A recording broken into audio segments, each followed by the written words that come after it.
አሁን በእኛ ልክ ኃጢአት እንሰራለን የሰው ልጆች ስለሆኑ በሙሉ እንሳሳታለን እና ንስሐ ምናምን ይዛለን እና በእናንተ ደግሞ እንዴት እንደሆነ ማወቅ ፈልጋለሁ። አንድ ሰው ኃጢአት ሰርቶ እንዴት ነው ከአምላኩ ጋር እንትን? ጥሩ ጥያቄ። ኃጢአተኞችንን ሁላችንም። አዎ ትክክል ነች። ነቢዩ ሙሐመድ ሰለላሁ ዐለይሂ ወሰለም ሲናገሩ ምን አሉ? ኩሉ በኒ አደም ኸጣ ወኸይሩል ኸጣኢነ ተዋቡን አሉ። ሁሉም የአዳም ልጆች ተሳሳሾች ናቸው አሉ። ከተሳሳሾቹ ግን በላጮቹ ንስሐ አድራጊዎቹ ናቸው አሉ። እንዴት ነው ኃጢአታችንን ምህረት የምናገኘው ከአምላካችን ዘንድ? ወሳኝ ጥያቄ። እንዲህ አይነት ጥያቄ ጠይቁ እስኪ ክርስቲያኖች። ሙሐመድ ስንት አገባ? ሙሐመድ እንትና ምን አገደ? ይሄ ምንም የሚጠቅማሽ ነገር አይደለም። ሰው የሚድንበትን መንገድ ነው የሚጠይቀው። በቃ በነቢዩ ሙሐመድ ሰለላሁ ዐለይሂ ወሰለም ዘመን ሰዎች መጥተው እንዲህ አይነት ጥያቄ ነበር የሚጠይቁት። አያችሁ፣ እንዲህ አይነት ጥያቄ መጥተው ይጠይቃሉ። እንዴት ነው ለኃጢአቴ ምህረትን የማገኘው ከአምላኬ ዘንድ? ወሳኝ ጥያቄ ነው። ታውቃችኋል። እና ይሄ እንዴት ነው የሚማረው ሰውየው ከተባለ ንስሐ በማድረግ ነው። በኢስላም አላህ በቁርአን ላይ ምን ይላል? ወቱቡ ኢለላህ ይላል። ወደ እኔ ወደ አምላካቸው ወደ አላህ ንስሐን አድርጉ ይላል። በሌላ ቦታ ላይ ምን ይላል? ወኢኒ ለገፋሩን ሊመን ታበ ወአመነ ወዐሚለ ሷሊሐን ሱመ እህተዳ ይላል። ወደ እኔ ንስሐ ላደረገ ባሪያዬ እኔ ምርለታለሁ እያለ አምላካችን አላህ ይናገራል። በሌላ ቦታ ላይ ምን ይላል? አላህ ሱብሓነሁ ወተዓላ ፈመን ታበ ሚን በዕድ ዙልሚሂ ወአስለሐ ፈኢነላህ የቱቡ ዐለይህ ኢነላህ ገፉር ረሒም ይላል። በኃጢአት ነፍሱን ከበደለ በኋላ ወደ እኔ ንስሐ ያደረገ ራሱንም ያስተካከለ እኔ ንስሐውን እቀበለዋለሁኝ እኔ መሐሪና አዛኝ የሆንኩኝ አምላክ ነኝና እያለ ይናገራል። ስለዚህ ወደ አምላካችን ወደ አላህ ንስሐ በማድረግ ለኃጢአታችን ስርየትን እናገኛለን ማለት ነው፣ ምህረትን እናገኛለን። ነቢያችን ሰለላሁ ዐለይሂ ወሰለም ምን አሉ?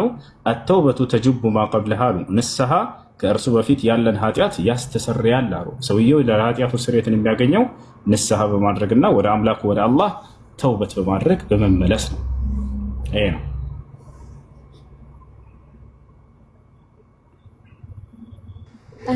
እሺ ስለዚህ ለመዳን ግዴታ ሸክ ምናምን ወይም የሰው እርዳታ ምናምን አያስፈልግም።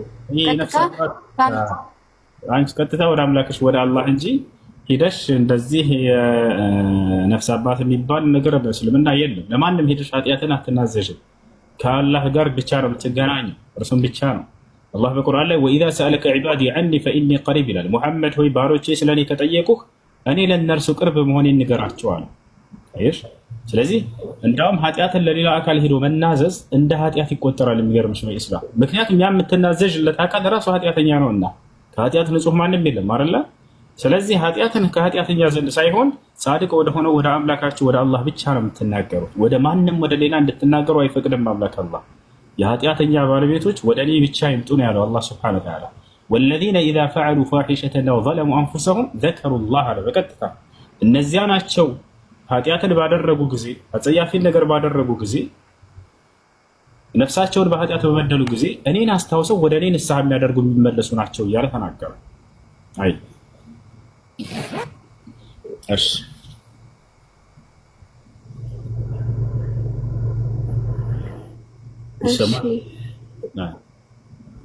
ይሰማልና አመሰግናለሁ።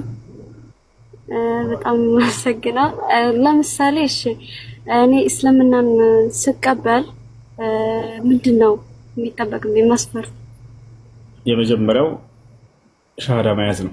ነቢዩ ሙሐመድ ሰለላሁ ዐለይሂ ወሰለም ሐዲስ ላይ ሲናገሩ ምን አሉ? ቡንየል ኢስላም ዐላ ኸምስ ሸሃደተን ላ ኢላሃ ኢለላህ ወአነ ሙሐመደን ረሱሉላህ ወኢቃም ሰላህ ወኢታእ ዘካህ ወሰውም ረመዳን ወሐጅ በይቲላሂል ሐራም መን ኢስተጣዐ ኢለይሂ ሰቢላ። እስልምና የመጀመሪያው ትእዛዙና መሰረቱ ምንድን ነው ከተባለ ነቢያቶች ሁሉ ሲሰብኩትና ሲያስተምሩት የነበረው ያ የመጀመሪያው ትእዛዝና መሰረት ነው። እርሱም ምንድን ነው? አምላክ አንድና ብቸኛ እውነተኛ ከእርሱ ብቻ ነው፣ ከእርሱ ውጭ ሌላ ማንም አምላክ የለም ብሎ መመስከር ነው። እንዲሁም በዘመኑ የተላከውን ነቢይ እንደ ነቢይ መቀበል ነው። ይሄ ነው። ሐዋርያቶችን አምላክ አላህ በዚህ መልኩ ነበር ያዘዛቸው። በሱረቱል ማኢዳ ምዕራፍ 5 ቁጥር 111 ላይ አምላክ አላህ ለመሲሁ ተከታይ ለሐዋርያቶች ይሄን የሻሃዳ ቃል እንዲሉ ነበር ያዘዛቸው። ምን ይላል አንቀጹ ላይ? ወኢዝ አውሐይቱ ኢለል ሐዋርይን አን አሚኑ ቢ ወቢረሱሊ ቃሉ አመና ወሽሀድ ቢአንና ሙስሊሙን ይላል።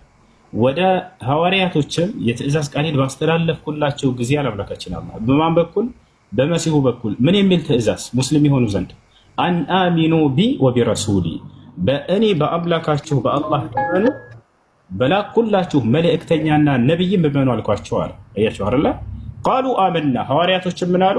እነሆ አምላካችን አላህ በአንተ አምላክነት አምነናል፣ በላከው መልእክተኛ እንደ መልእክተኛ ደግሞ አምነናል አሉ። ወሽሀድ ቢአንና ሙስሊሙን አሉ። ቀጥታ ወዳ ሙስሊሞች መሆናችንንም መስክርልን አሉ። ስለዚህ የሙስሊምነታቸው ማስመስከሪያ ምንድን ነው?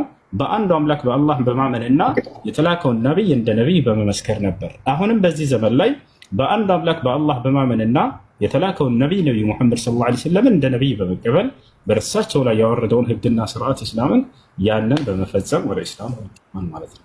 ይሄን ይመስላል። እሺ አሁን እኔ መስለም ከፈለኩ ሶሻል ሚዲያን መስምሳለሁ ወይስ